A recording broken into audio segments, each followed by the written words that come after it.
Welcome to the No Guilt Fangirls podcast, where liking what you like is never a bad thing. Here's your host and head fangirl in charge, Patty Holiday. Hey y'all, I'm your host and head fangirl in charge, Patty Holiday. Welcome to the No Guilt Fangirls podcast. And honestly, I think I'm just going to rename this entire segment the Julia and Tom Hiddleston podcast because my guest today is Julia, who, if you've listened to the episode that I actually just republished recently, she is obsessed and loves Tom Hiddleston. I mean, don't we all? We all say that, but I mean, Julia lives it. There's a difference, y'all. There's a difference. So since this is the Fangirl podcast, we are going to fangirl the heck out of this first episode of Loki.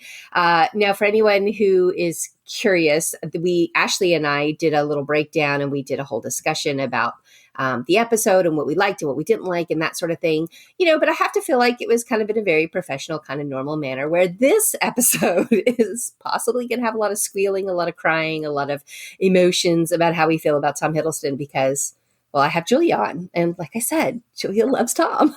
Yes. So I really, she was my first person that I thought of when this series was coming out. But then for sure, when I knew we were going to talk about it each week, I was like, Julia, can you make some time for me? Which she is like, absolutely. Yeah, because we got to talk about this. And I really want to hear her perspective from just somebody she's not a critic, she's not, in that sphere of things. She is literally just a huge Marvel fan, and particular Loki's been her man like for forever. So Julia, introduce yourself. Tell us a little bit about you. Tell us how you love or why, how did you find Tom Hiddleston? Like, how did he fall into your lap? Gosh, if only he'd fall. All right, I know. Good morning. Yeah, I'm Julia. I live outside of Atlanta in a suburb, with my husband, and I have 2 kids, but I only have one at home now, so that's kind of weird. But yeah, like you said, massive Tom Hiddleston fan. Like, I am sitting here bursting. I just can't even tell you. Tom, I discovered, when the Marvel movies started coming out, right? Like the first Thor and Avengers and all that. And really what solidified it for me was I was so intrigued by him just as a character, right? And I was looking for so many different types of media to consume after I became interested in him. And I shared with you the podcast that it used to be the Nerdist podcast, and now it's the ID10T podcast, where they did an interview with Tom, and I believe it was like back in 2013-ish. Yeah, I listened to it actually just the other day again. Isn't it wonderful? Yeah, I mean, like, that is really, like, I feel like that should be a required listening podcast to anybody that's new to the Hiddleston fandom. Absolutely. Because you find out so much about him. You learn so much about him and his training as an actor, some of his passions, and just, I mean, you get to listen to the dude talk for an hour, which is very soothing. Absolutely. Wonderful. So from there, it just became, wanting to consume as much of his work as possible. And I feel like now I've seen at least all of his movies at least once, even the stuff that's like, Cranford and Miss Austen Regrets. Like, I've seen all of those. And, I have one that I just, the Only Lovers Left Alive, that I still don't understand it all these years later. But hey, you know what? Which is, to your point, definitely not a critic. But, I will give props, and I will also say that one kind of missed the mark a little bit. So here we are today talking about Tom. I've waited for this moment ever since they announced it. What is it? D23 a couple years ago, right? That this was... Yeah, I think I want to say it came out at D23. I can't remember because COVID has zapped my memory completely as to the actual timeline of announcements. But it was either then or somewhere around then that it came out that they were going to do a whole series about Loki. I mean, and wow, I don't know what I expected with these. First of all, I don't know what I expected with any of these Disney Plus experiences because it's quote unquote just TV, right? It's small screen, it's streaming, it's whatever. And shame on me because hello, haven't we been paying attention to what television has been doing over the last couple of years, especially the streaming services? I mean, there are so many good quality, exceptional shows on, HBO Max and on Netflix now, on Amazon. Yeah, you're right. I mean, there's so much. So anyway, I don't want to say that I expected the production value to be less because of course it's Marvel, and they're not going to just phone it in. But I did expect it to be not quite theater quality. And each one of these shows, I have felt like I could go to I would go to a theater on a weekly basis and pay $12 to sit and watch each one of these episodes. I would. I mean, maybe not 100%. everybody, but I absolutely would because I also feel like the quality is there for that. And the experience of being in a theater and seeing it on the screen with the sounds and everything would just enhance it. That being said, nothing's being taken away from my quote unquote small TV. I mean, who has a small TV anymore, right?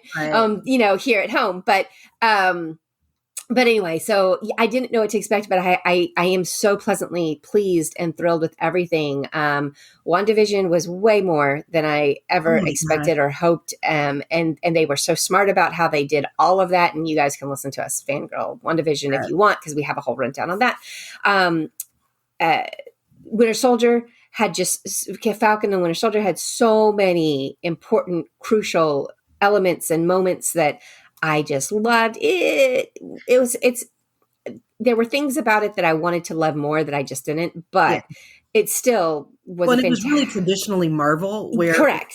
When WandaVision just kind of like went off the rails in the best way possible. Correct. Because even after the first episode that I was like, wow, that was a wacky game show. What was that? What are we watching? Enjoyed it so much. And as it evolved and we went through, you talk about gut wrenching, you talk about feeling all the feels and just holy wow. So when Falcon and Winter Soldier came out, I was like, yes, let's have some action. Let's have some palate cleanse me, right? Let's have a palate cleanser of just some fun. And that's what they gave us with that. So again, Marvel's so smart. They know what they're doing. Yeah. And then we get Loki, right? And again, I knew, so what I have learned mostly through you, because you feed me every day on your timeline, even when Loki was not like the series was not coming out, like this is just how Julia is. If there's ever something about Tom Hiddleston that comes out, a new interview or a new story or a new clip that she found, even if they're old clips, but she just found it, she'll feed it out on my timeline for me. So she's a good follow on Twitter. And if you're lucky enough to be a Facebook friend, then do so. But I will also invite you guys to come to the Marvel Moms Facebook group because we've kind of just turned it over to Julia this last month. And she is just running with all the Loki updates. 6 weeks takeover of Marvel Mom. It is fabulous. No, I love it. And so she just keeps giving us this stuff. And here's my thing about Tom Hiddleston. Like, he stood out to me in Thor when I first saw it, and I was like, wow, I love this character, but it was about the character for me. That's what drew me in, was I wanted more of Loki. And then as the movies came out, I fell more and more for Loki. And I was just like, this guy is just so great. But I was still very much like Tom Hiddleston Loki.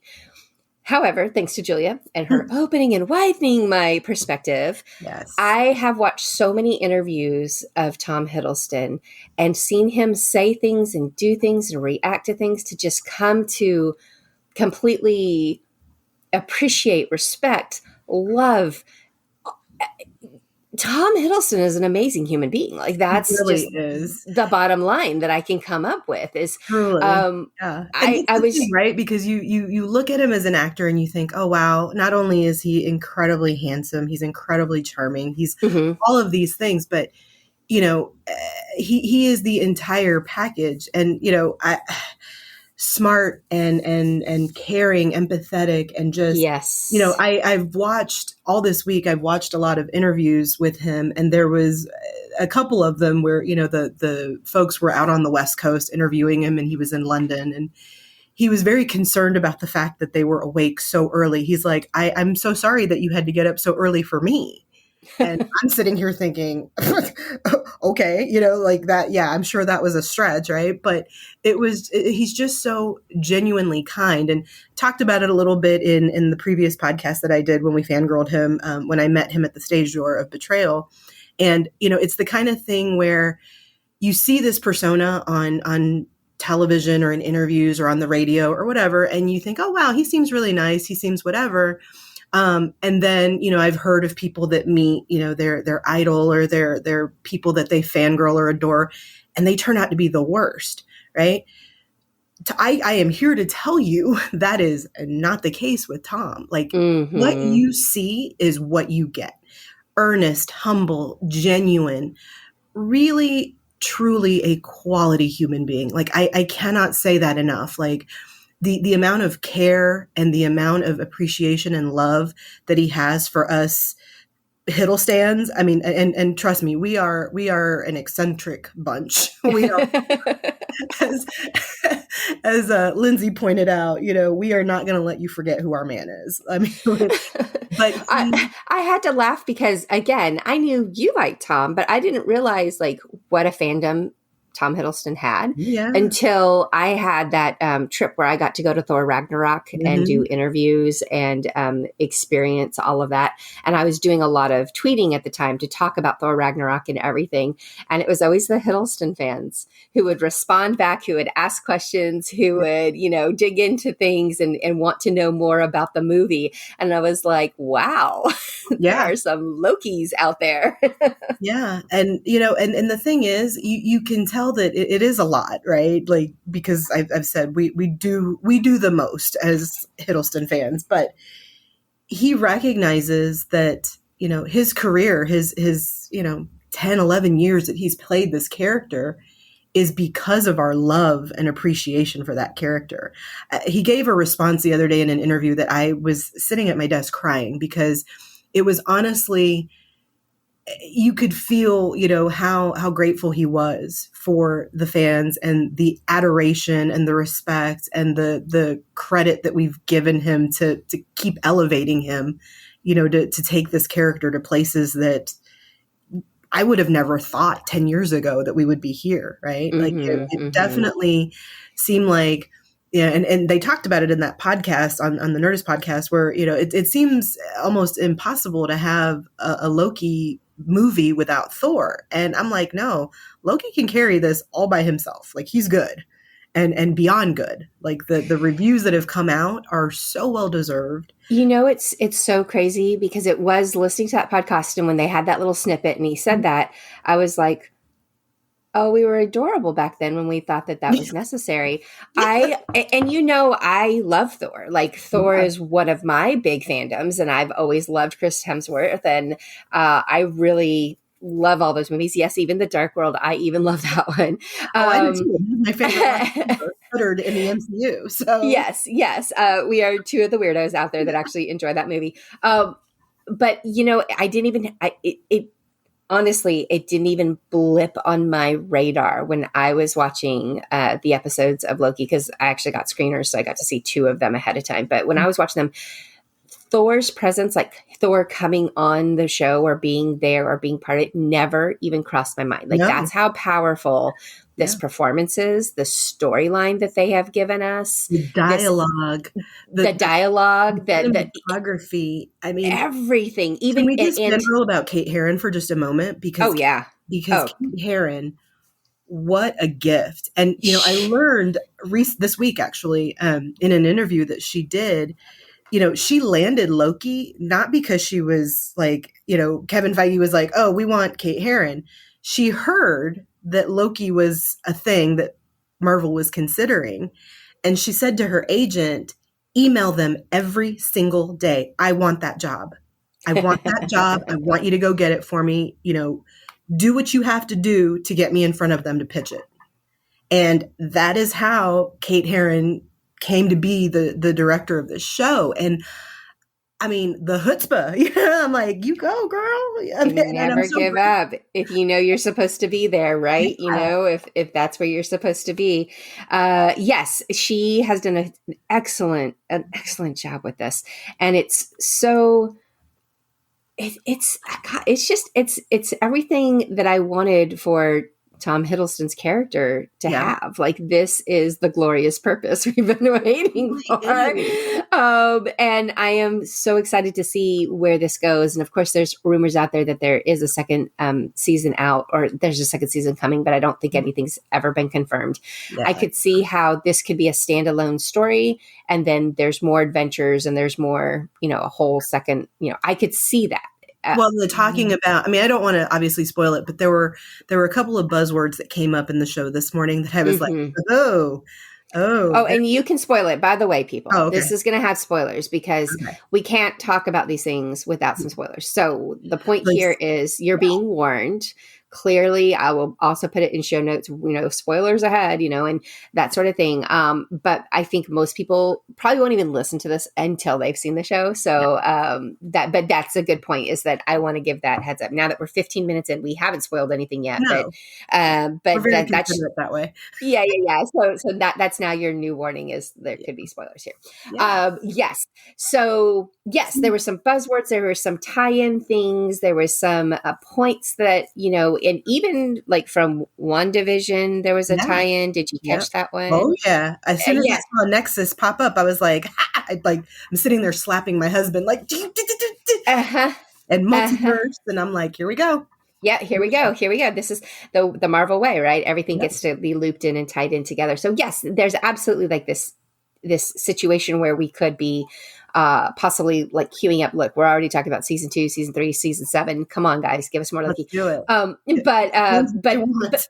But honestly, even if they don't, I have a feeling this is going to be a complete story. This is going to be all we ever wanted for Tom. Like, even this one episode. Oh my God! Did it just like put you on that roller coaster of emotions, or what? Emotional terrorism at 4:00 in the morning is a hell of a drug, guys. I got up at 4 a.m. The show went live at 3, and I wasn't getting up at 3. I woke up at 2:45, and I was genuine. It was like Christmas, right? So I was not prepared. Were you by yourself, or did your family get up with you? Steve got up with me. Okay. And Nate was like, "Nah, I'm good," but we'll watch it again tonight. But yeah, the scene where they're kind of reviewing his greatest hits, as Mobius called it, which I thought that was pretty great. And how the tie-ins of what happens in the future that he's not aware of, because remember, guys, this is Loki from the end of Avengers, right? This is 2012.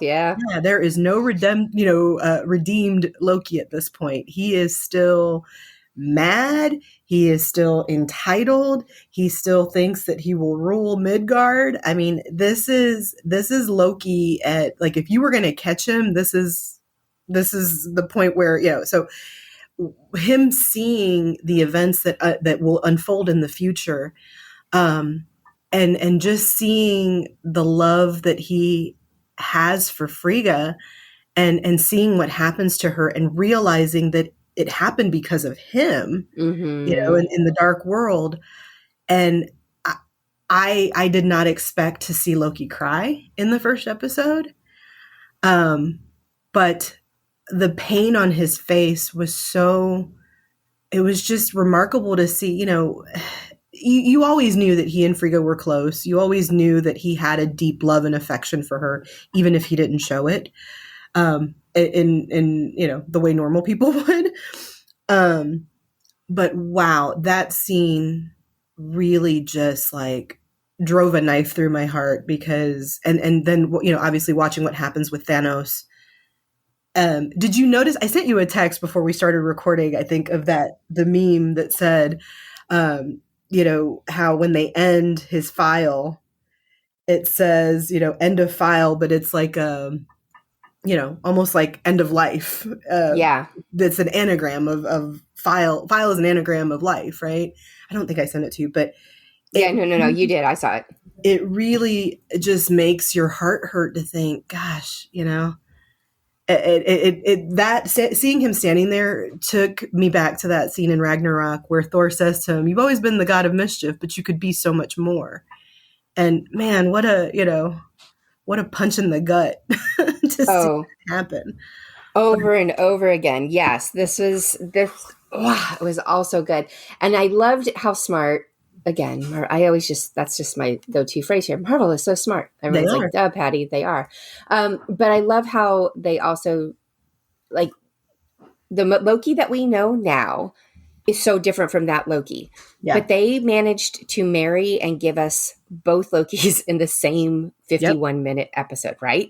Because we get this bad guy Loki, we get all of that snark and all of that, do you not know who I am? And all of that amazing... Plead, madam. Yes.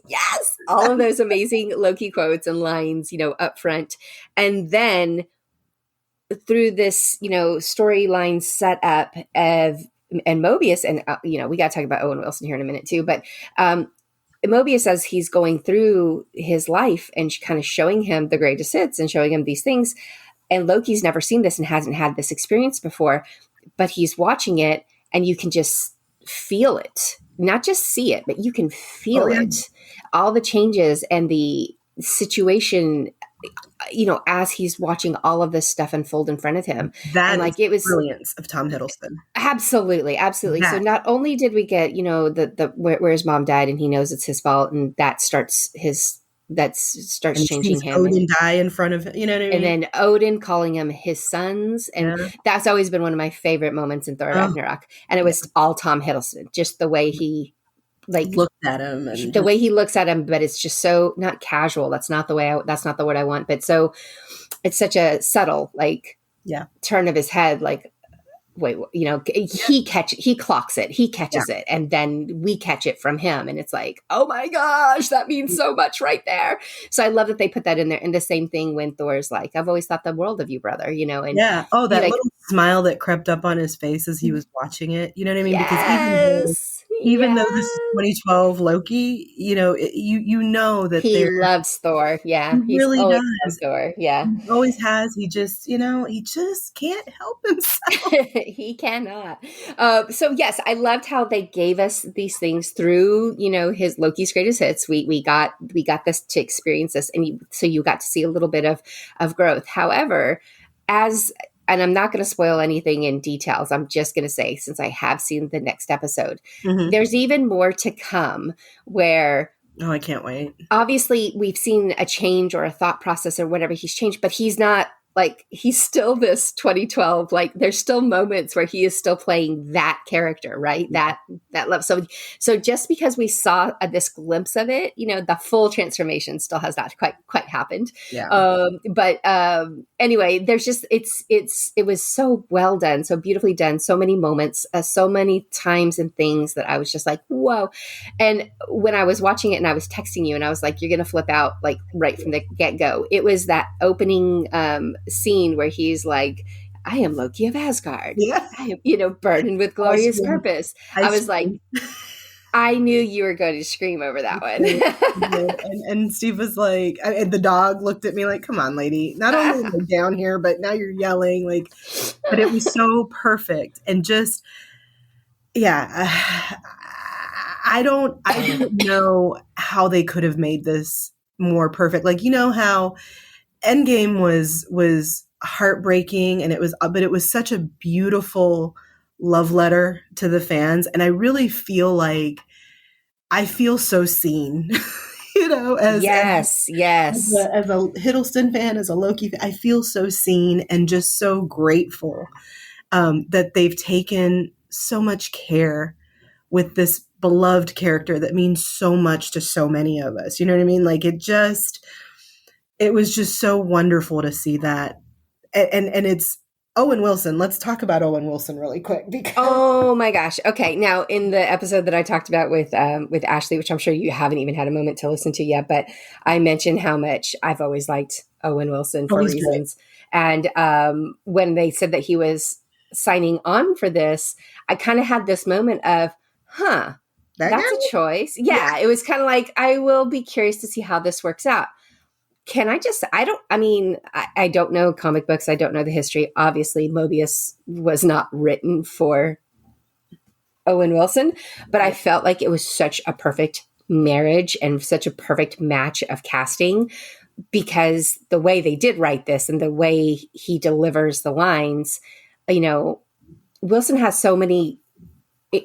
He's a talented, deeper actor than I think a lot of us give credit to. Yes. And you're seeing it in this show. And Oh, yeah, when you think of Owen Wilson, I always think of Wedding Crashers. Oh, totally. Yeah. Stoner or whatever. But no, he's absolutely brilliant in this movie and yes. or in this show, this movie. Listen to me. But in the chemistry between him and Tom. Oh, it's amazing. Well, and I know you've seen it. You've seen the Tom Hiddleston doing Loki as Owen Wilson bit before. Oh yeah.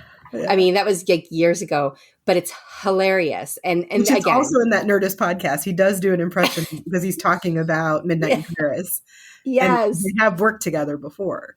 I'm just like, this was just, it was such a wonderful, the dialogue, particularly for me, like Loki's dialogue is Loki's dialogue. Like that is what I expected. But since Mobius is a new character to me, and obviously he's interplaying, and his role here is to work with Loki and, you know, use Loki's curious talents, you know, to get what they need and that sort of thing.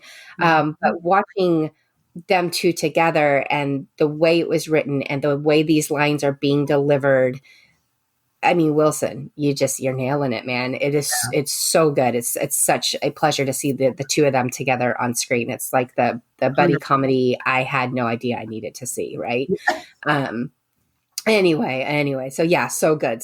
Anything that you want to particularly talk about in episode 1 before we wrap up? I mean, really stood out to you. Yeah, the whole thing was beautiful, but I loved, I really loved that scene where he arrives at the TVA and they're going into the line where they're like, take the ticket, you know,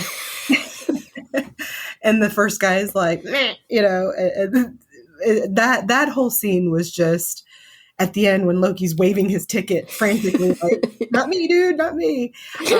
And also, Miss Minutes has a new fan. I wasn't sure how that was going to work either, but I'm obsessed with Miss Minutes. I think she's wonderful, and I can't wait to see more of her too. Yeah, no, Miss Minutes was great. When that poster first came out, I asked in the Facebook group, I was like, what is this clock thing? Like, what is happening? Yeah. But it's perfect. And they're using it to great effect in the show. And yes, digging on Miss Minutes as well. Yeah, everything about episode 1, there was never a moment that I said, I looked down at my phone or that I looked away. You know what I'm saying? Like it held me completely. Absolutely. And, you know, honestly, TV doesn't always do that for me. Me either.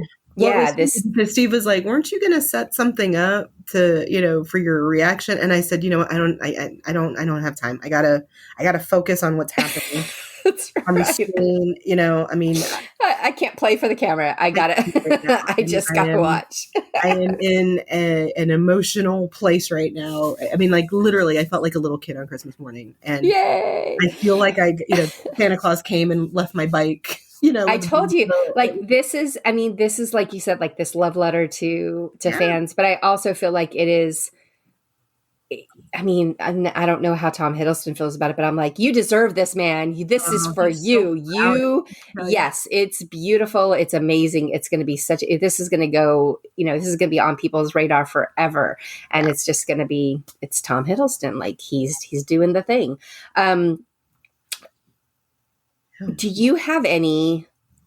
Do you want to make any projections or guesses as to where things might be going in the future? You don't have to, not to put you on the spot. It's fun, but it's also very frustrating because sometimes we read too many fan theories and then we get burned. Hello, me with WandaVision, like left and right. But WandaVision was like crazy. Nobody could guess that. Would like a word.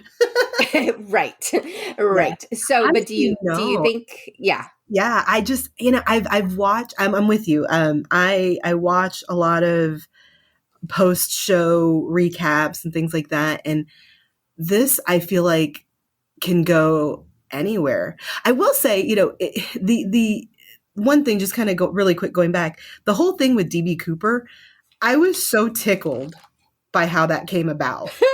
Because I really thought that was going to be like a plot line or like one of the. They're tricking us, right? They made it sound like the whole story was going to be Loki going into these different places, or that was, they didn't tell us that, but that was what my assumption was that Loki and the TVA, and that Loki was going to be like the problem going into all these different, you know, and inserting himself into all these experiences, or maybe he had already inserted himself to all these experiences and we were just now getting caught up with it. I didn't know where that was going either, but as it turned out, this was just a bet. Like it was great. And so, it was a bet between Thor and so that's what makes me say, no, I don't want to make any predictions, because you really don't know where they're going to go, what they're going to do. I will say that at this point, like, even if they killed him off, right, we always know he's going to find a way back to us. Mm-hmm, mm-hmm. So, you know, I'm game for anything that showcases the incredible acting that this wonderful human being puts out for us. I mean, I'm so excited. Like, I think that any number of things could happen. I'm actually sitting in my office at work wearing my Loki ears right now.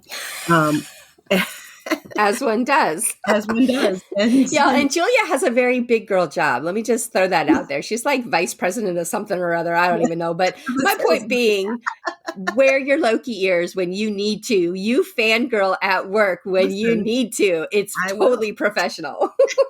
Well, it's the beauty of, you know, COVID, I guess, is that we're not really welcoming people into our office or having in-person meetings. So it's fine. It's totally fine. I love it. My boss did say, though, yesterday, she's like, "Oh, thanks for reminding me. I'll be sure to stay in my office tomorrow." And I said, "Yeah, I'm going to be insufferable. It's going to be a lot, just letting you know." I mean, I've actually put Disney Plus up. We have televisions where we, you know, display like announcements and things like that. Oh, no, I've loaded Disney Plus, and all of the featuring Loki section is playing on our televisions this morning. So perfect. Yeah. As it, I mean, give the man his flowers, right? This is what he deserves. So. Give him everything. All right. Well, Julia, thanks so much for taking time. We are going to do this again. Yes, right? You're going to come back and we're going to chat some more as the series progresses. And I just appreciate you and your love. You're pure, unadulterated, but also very respectful love for Tom Hiddleston. You are like the perfect epitome of Tom Hiddleston and what his fandom is, and it's so fun to watch you online and to talk to you and everything. So I do appreciate this, and we will be back, guys. You know, we've got 5 more episodes. They're giving us a six-part series here, which, you know, that's kind of like 3 Marvel movies. Yep. And we're getting like a Loki trilogy out of this. And yes, we're going to ask for more. You know we are. But even if we don't, like, wow, right? Like, they're just, thank you, Marvel. You're being very good to us, and I appreciate that. All right. Well, you know, it's no fun to fangirl alone. So be sure to tell your friends about the podcast. Come back, listen to the weekly recaps of Loki if you are also a fan. We're going to have the comic book version of events and some discussions on that coming from the Ashley side of things. And then definitely the pure fan coming out of me and Julia for our discussions. And we're just going to wrap all this up into one big Tom Hiddleston squeezing hug of love, because we love him and we love the show. All right. We'll see y'all next week. Bye, guys. Bye.